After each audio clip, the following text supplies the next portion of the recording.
mindfulness moment. So I welcome everybody into our space and ask you to sit back and relax, close your eyes or gaze downward, and we are just going to take a couple breaths. Inhale.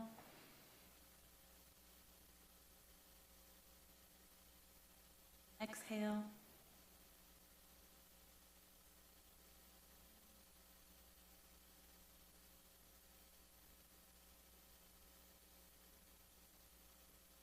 Inhale.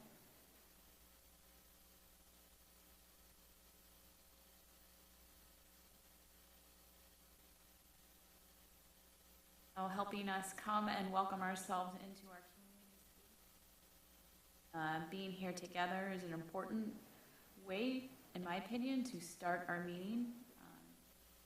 Everybody on council and staff work really hard, and the community members show up tonight to be a part of learning about how their government runs and being a part of sharing their concerns and joys of living in Ferndale with us. So with that, welcome, and I hope you shake off your Monday blues and enter this space open and ready to address city business with us. So with that, I ask everybody to stand for the Pledge of Allegiance. I pledge allegiance to the flag of the United States of America and to the republic for which it stands, one nation, under God, indivisible, with liberty and justice for all.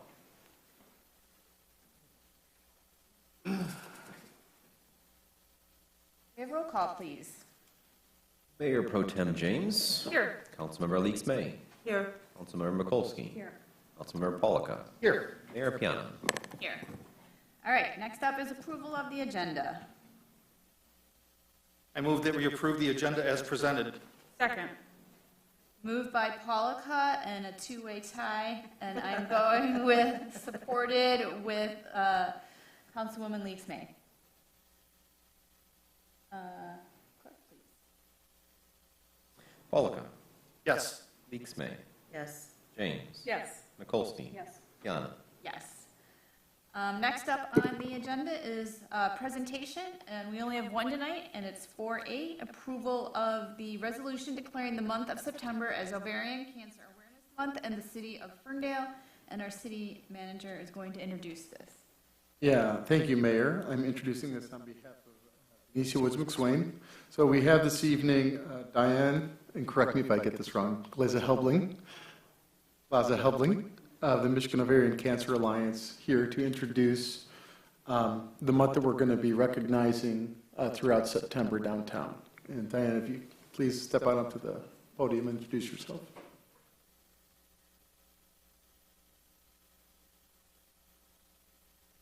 First, let me say thank you to the mayor and to the rest of you on City Council for having me here this evening. We are very excited to have Ferndale participate in our Tie Michigan Teal campaign, which takes place during National Ovarian Cancer Awareness Month, which is in September. Every 23 minutes in the United States, a person is diagnosed with ovarian cancer. And unlike breast cancer, we have no early detection test. So there isn't a mammogram or any other thing that a person can go and get yearly to screen for this type of cancer.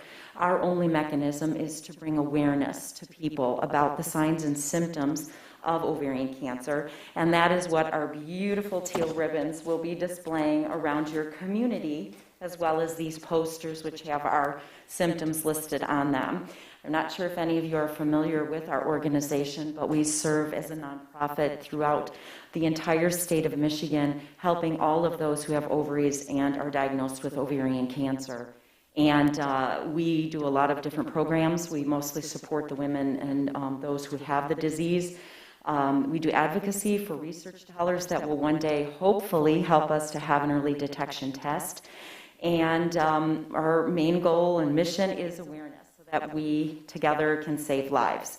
So I will share very briefly with you the symptoms and the signs: bloating, frequent urination, if you have pelvic pain or abdominal pain, and if you have like a loss of appetite, or you take a bite of food and you immediately feel full. We always tell everyone, if you have these symptoms any more than 12 times within a month, please seek medical attention and advocate for yourselves, because a lot of times what happens is it takes you down the path of a gastro visit or a whole bunch of other things. They tell you you're crazy and everything's fine, and our test isn't available, so a lot of people are diagnosed in late stage. And our goal with this awareness campaign is to get the word out so that we get people diagnosed earlier and can save lives.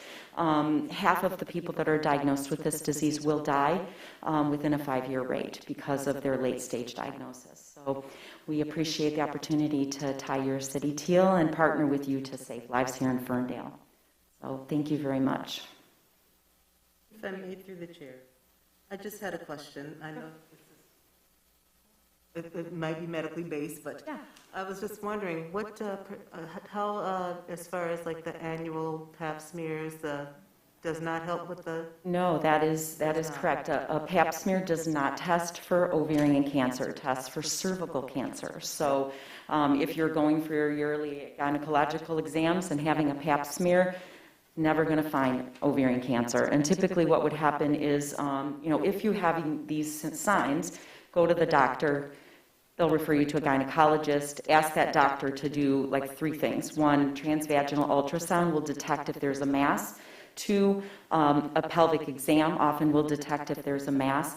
And then they can do a CA-125, which is a cancer screening test, and will tell if your levels are elevated. But you can't go to do anything yearly that's currently, available, and that, we can say that will, give that diagnosis of ovarian cancer. Through the chair. If a mother, grandmother, sister is diagnosed with it, is their relative more likely to be to get ovarian cancer? Is there an increase? There are genetic versions of ovarian cancer, but like every cancer, there are also very many, varieties of it. So there can be genetic components that, and also with breast cancer, a lot of our breast cancer survivors also develop ovarian cancer, but it's not always the case if you have a, hereditary connection to it. And this disease can hit any age. It can hit any race. It is not, just older women. We've had a 9-year-old. We've had a 15-year-old. We just had, a 34-year-old diagnosed. I've had 2 of our clients, 45, pass from it. Typically, though, it's diagnosed very late stage, so the women are in their 60s, 70s, 80s, but we have a lot of young women. We just started this year a young survivor support group because we've had so many of our survivors under the age of 30. So it's, every 23 minutes, and it's surprising, the statistic, to think that, in an hour's time, 2 more people are diagnosed, and they if we had some sort of tool that they would have been able to find out, and hopefully their survival rate would have been better. So that's our goal with this campaign.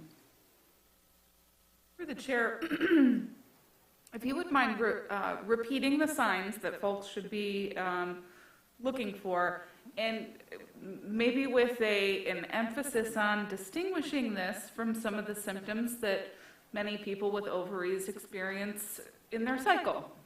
Yeah, a lot of times that's what people will, you're having the bloating, you're feeling kind of, nauseous and all of those things. So it's kind of a combination, but I will tell you, some of our survivors don't have any of these symptoms, which is so unusual because it's never the same for every single survivor when she has gotten diagnosed. But the bloating is very common, and that is typically if it's getting more towards the advanced stages of the disease, because your ovaries and everything are being crowded out, and like water retention kind of happens, where you have the bloating. But if you're starting to have that like just on a regular basis, again, that's a sign, like go check it out. Frequent urination, you typically may drink a lot of water, go to the bathroom frequently, but this is like where you're going like literally, all of the time, and you're saying to yourself, this is really weird, I'm not drinking that much water. Why am I going to the bathroom? Typically because that tumor might be pressing on something, so it's really important to get it looked at. Abdominal pain and pelvic pain, of course, we can have that with anything, right? Stomach aches with, eating something bad. But again, the combination of having that along with a couple of the other symptoms, and something to look at. And a lot of the people I have a personal connection to this cancer in more than one ways, unfortunately, but one of my closest friends, Dee, was diagnosed 5 years ago, and she passed 3 years ago. And when she would go out to eat with me, she would take a bite of food and she'd be full, and I would be like, "Did you eat dinner before we came out?" And she would say, no, I'm just full. I don't feel like eating anything. And that is another sign. So those combination of things, if you've recognized those and you're making like a little list, wait, this is what's going on here, you need to see your doctor and just advocate. And the other thing with this disease is a lot of doctors, we don't hear, they don't hear us clearly about what's going on, and so unfortunately, we kind of, like I said, get dismissed, and it goes in different directions as far as looking for the diagnosis. So a lot of our survivors, unfortunately, it takes them a very long time to get their diagnosis, between 3 and 5 years often. And so then the cancer is growing. So that's why it is really super important that we advocate for ourselves for this cancer, because a lot of times, it's dismissed as something else, menopause or gastrointestinal or, other things. So super important. Thank you. Questions?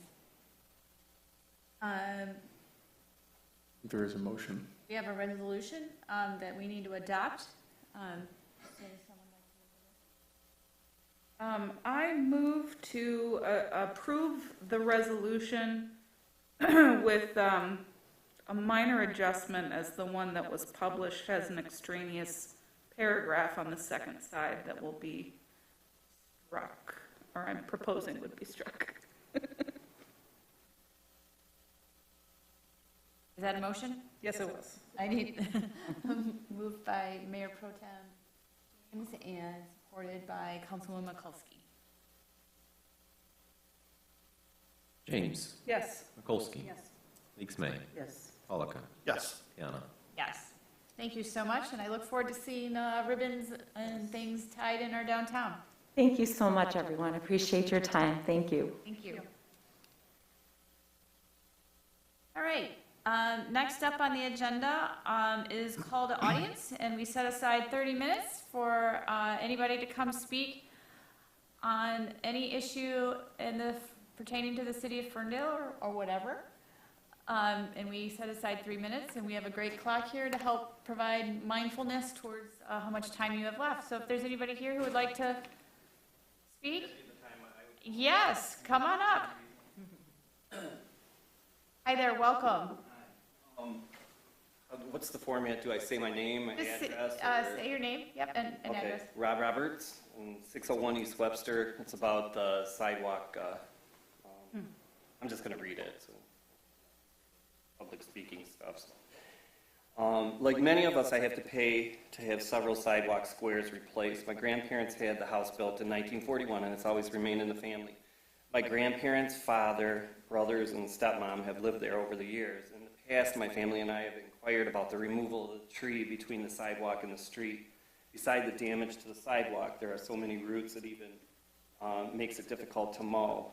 As I was told, I wrote a letter to the city clerk and hand-delivered it by the deadline, June 23rd, with no response. My question is, when is it the city's responsibility to take care of something we know is going to continue to cause damage at my expense?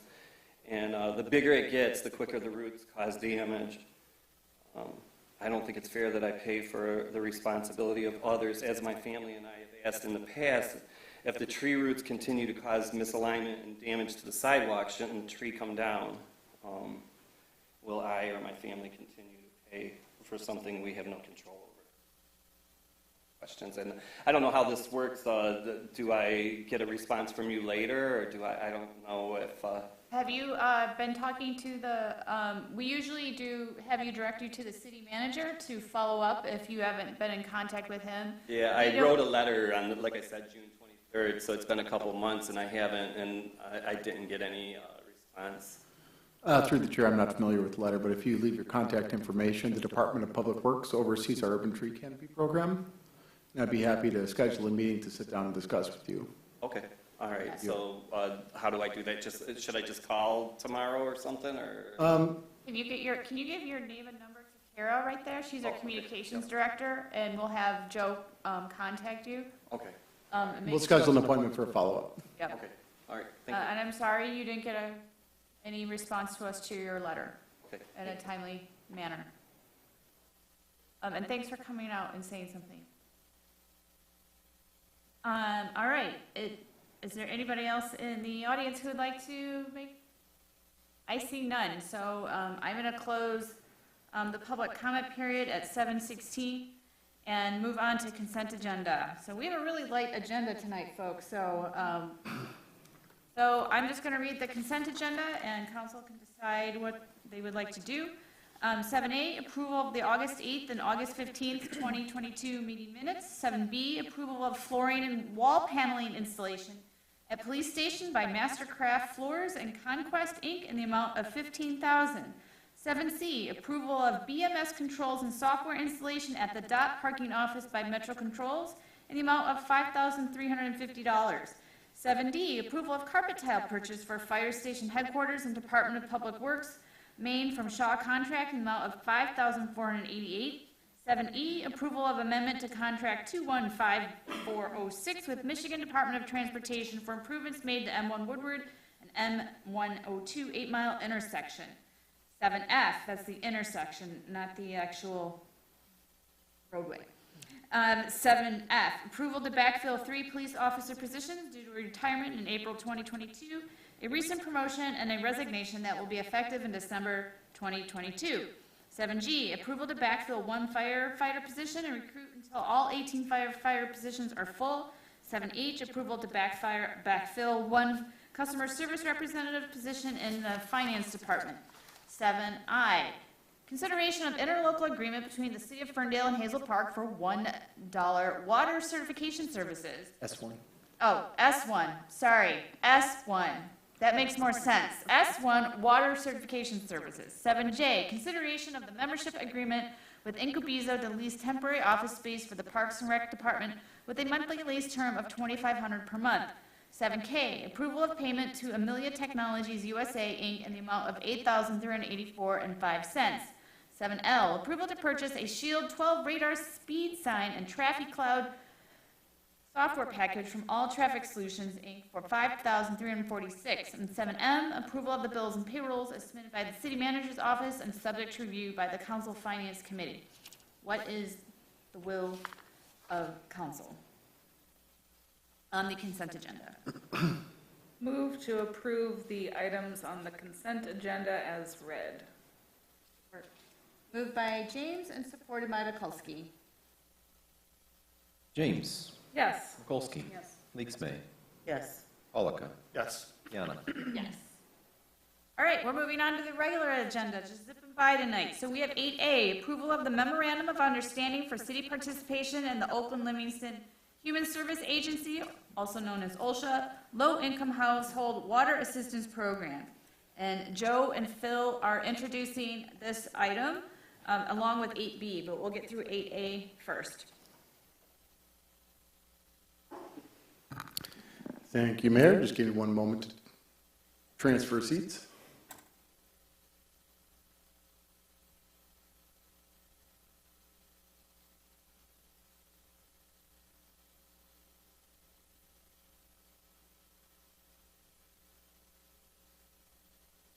Okay, I am introducing this on behalf of Assistant to the City Manager, Denicia Woods McSwain, who has worked with our Finance Director, Phil Whitfield, to explore growth in our hardship offerings for utilities. This presentation actually is meant to cover both of tonight's regular agenda items. They're both relevant to the same subject. In April, during the budget hearing session, City Council, led by Mayor Pro Tem James, asked staff to pursue hardship program opportunities concerning the public water system. We knew that there were some new opportunities that the state was putting out there, and we had not yet researched or registered with those. And so that's what tonight's regular agenda items are all about.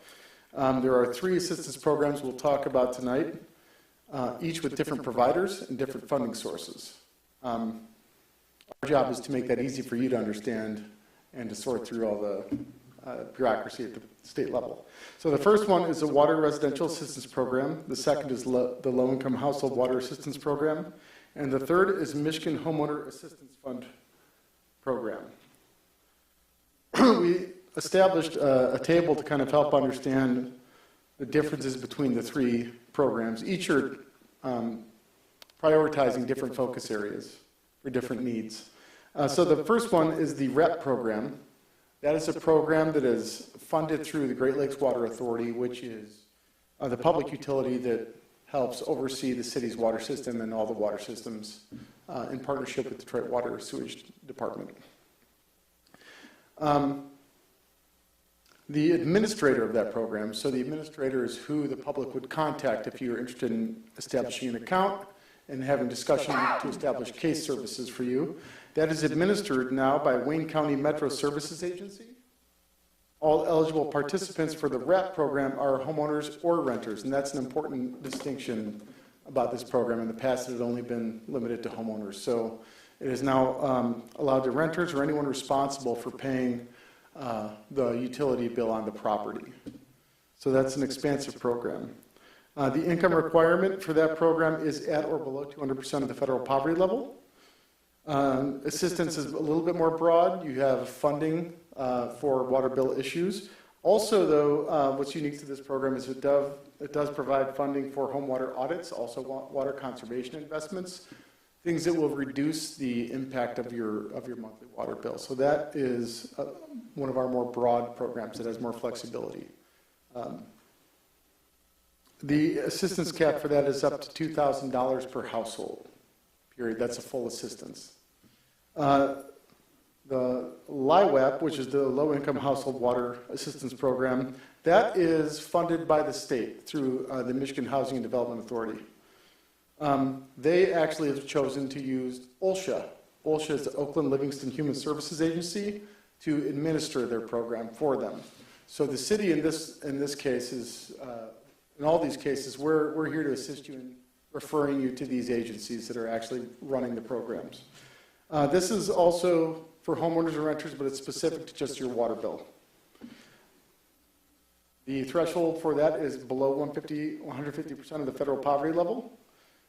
It's specifically assistance with past due water bills, but also help you establish reconnection service. And there's a cap on that to $650 per household. And then finally, the Michigan State Housing, the MyHalf is a program that is a function of the federal government's ARPA dollars for the state of Michigan. Governor Whitmer allocated certain monies of their state ARPA funds to MISHDA to implement a program for general housing assistance. So with the MyHalf program, that program is targeted more towards people who need assistance with mortgage expenses, property taxes, HOA fees are eligible, utilities, and more. You can get up to $25,000 per household as long as that program is provided through the state funding. So I guess I just used the table to summarize this, but we did break these down into individual sheets, and these sheets are going to be integrated into our water content. We still, tonight is about having council approve the agreements, which enable us to enter into these arrangements with the program administrators. Once we submit signed agreements from the community, our follow-up is kind of in the right. We will be confirming the contact information and preparing our customer services team on how they can refer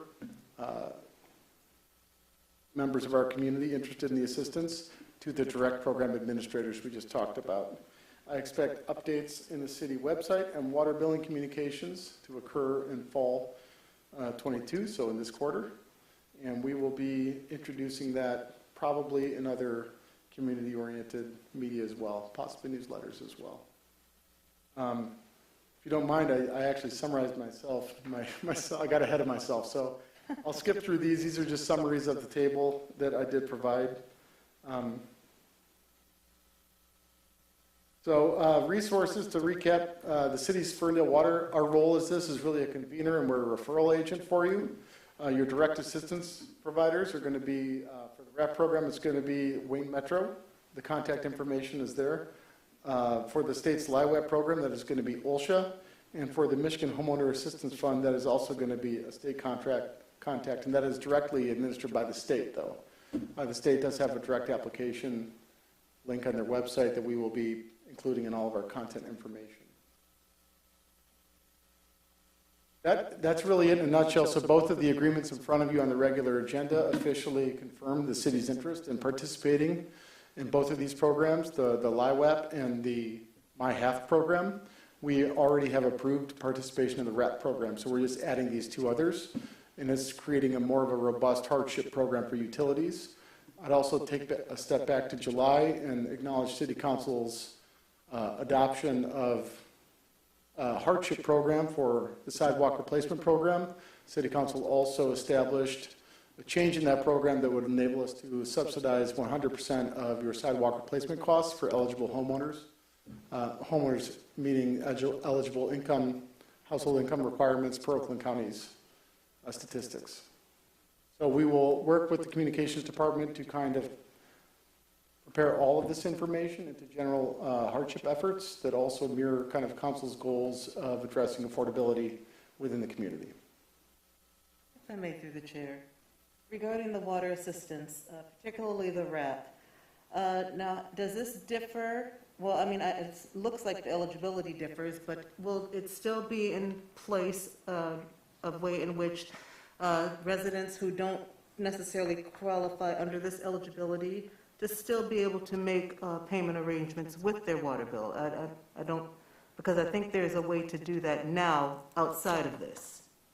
So the question would be, so regardless of income status for a property, Right. can a person contact the finance department Yes. if they're in arrears and work on a payment plan? Yes, that is correct. Okay. It's been in place for a few years. Right. Okay, I just wanted to make sure.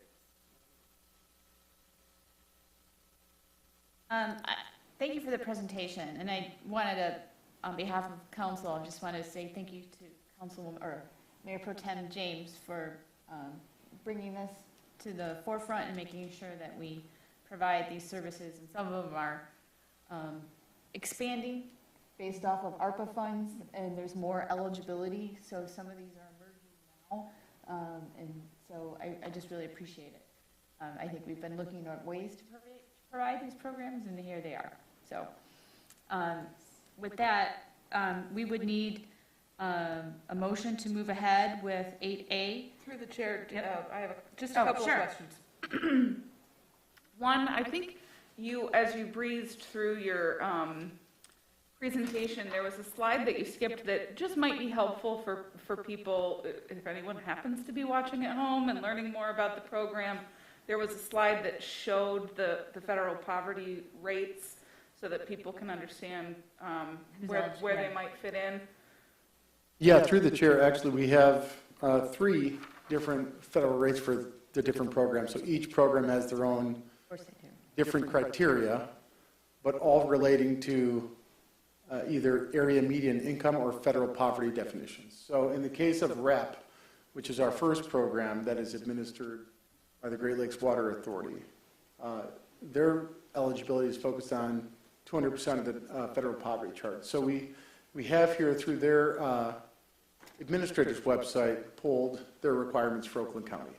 So if you're in Oakland County and you look at the top row and you're looking at the number of people per households 1 through 14, that is the federal definition of the income limit for your household to make you eligible. So a household of 1 with a household income of $27,180, you would be eligible for assistance through the RAP program.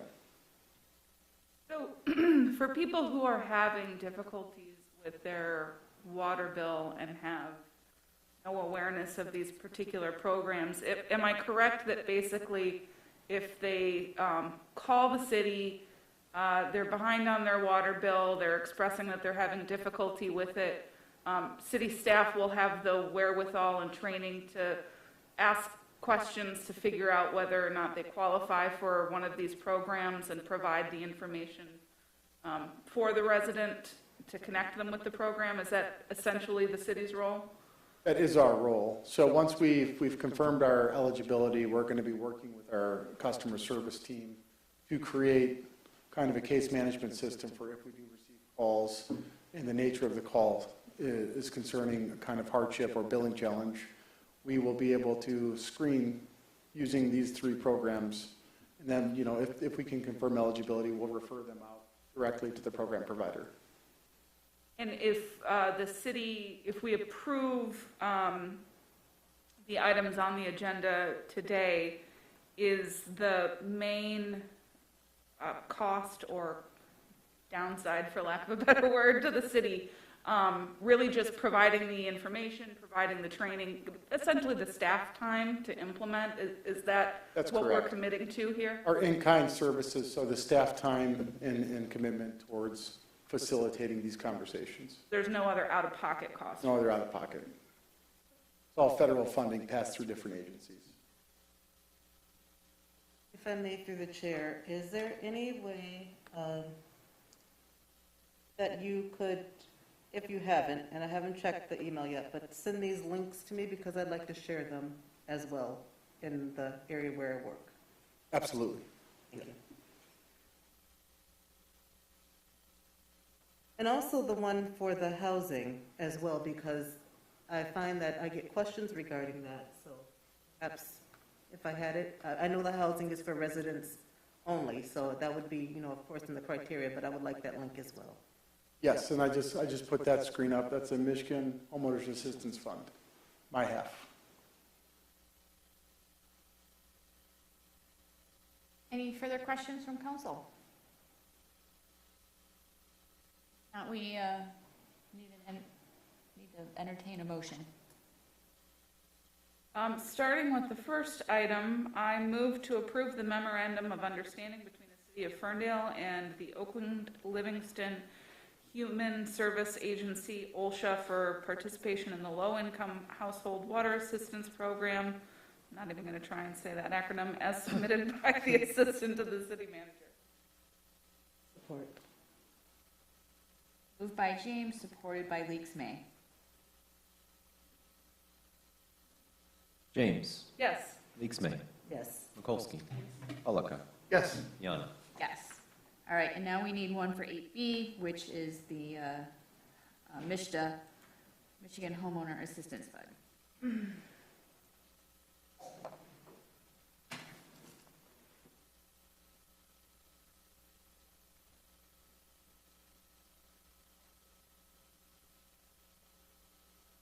Mayor Pro Tem, did you want to take care of that one too?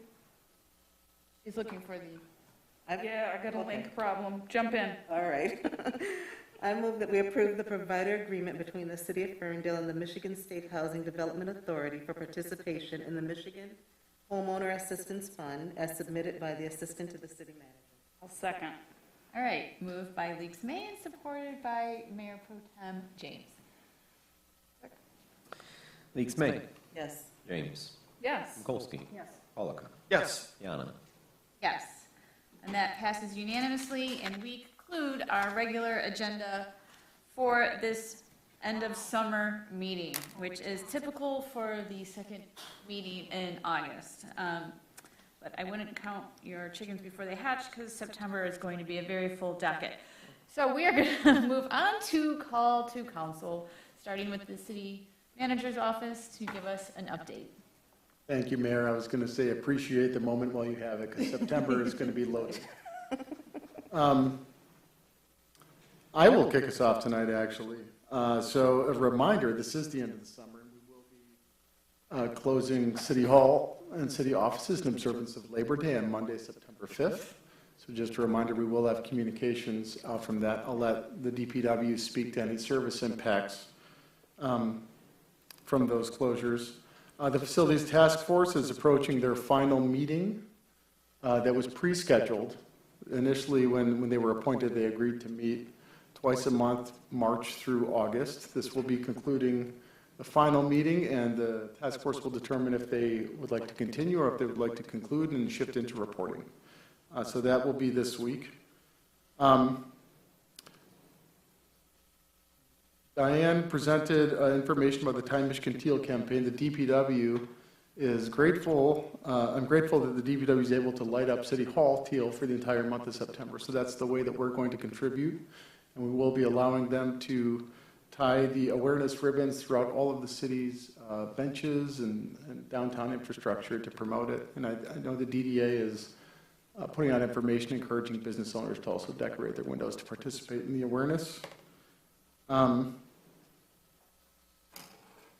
And that's it. Next up, I will have our facilities manager, Jim Jameson, here on behalf of DPW Director Dan Atasi with a DPW update. And we just have one update. The trash collection will be a day late following the Labor Day holiday. But not $1 short.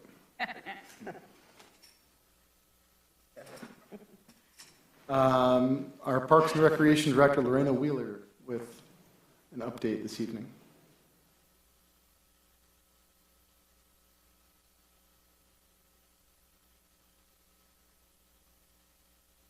Good evening. Just a couple program updates. Our senior walking program will be starting again on September 1st. We'll be holding an 8-week session that will be led by a certified instructor, and it will be at Harding Park again at 9 a.m. on Thursday, starting September 1st. It is a free program, so seniors and whoever else wants to join, welcome to attend. We've also started senior chair yoga in August.